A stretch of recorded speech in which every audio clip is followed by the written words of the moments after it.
Hello. As most of you know, I am a Roman Catholic, and I know most of my followers, subscribers are also Catholic, but not all of you. And so today it's worth noting that I'm going to suggest a change to things that I know that as a Catholic has no chance of happening because the church is not a democracy.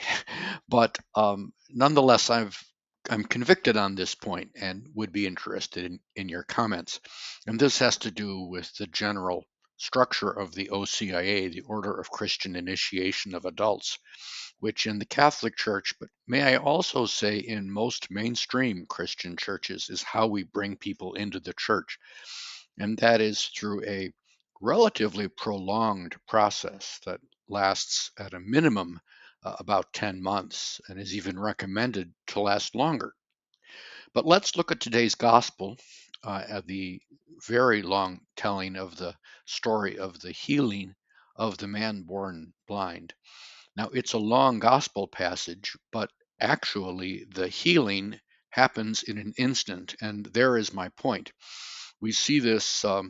Jesus comes, sees a man who is blind from birth, and he says, "Well, I am in the world, I am the light of the world." When he had said this, he spat on the ground and made clay with the saliva and smeared the clay on his eyes and said to him, "Go wash in the pool of Siloam," which means sent. So he went and washed and came back able to see. Now, I think most of us accept seeing or sight as being the equivalent of coming to, well, we even say the word enlightenment, coming back into fullness of life. Furthermore, it's not a quick insight to say that the washing in the pool of Siloam, the pool of those sent, is almost certainly a baptismal symbol. The pool of those sent could be translated as the pool of the apostles, the ones sent. So we see here, and this gospel, remember, is written not at the time of Jesus, but about 50 to 60 years afterward. So it is consciously written to what is already a nascent church, but has had at least one full generation of Christians come and go, if not two. So this is a church that we know historically is baptizing. And so we get a story here, no doubt rooted in what Jesus actually did. And notice that Jesus does the baptizing at the very beginning of this process. Notice also who does the work in this passage. And it specifically says Jesus spits and makes mud to make clay, which is work. It's the archetypal work, right? What was the work of the Hebrew people while they were in slavery? Making clay in order to make bricks.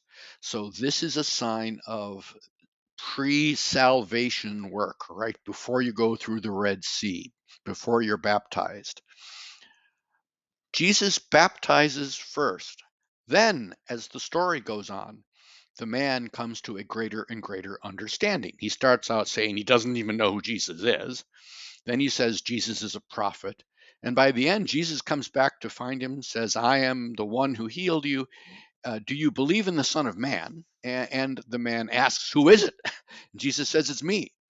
And it says, "I do believe, Lord," and he worshiped him at the end of the story.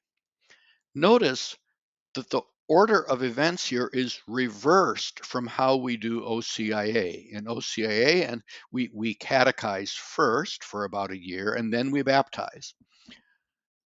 I'm going to argue here that what we're supposed to do is baptize first and then catechize.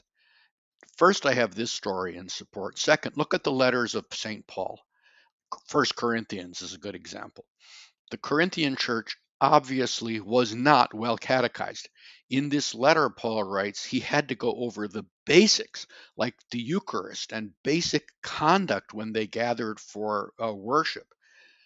But he does it. That's his job as a bishop or a presbyter, is help the newly baptized figure out what to do.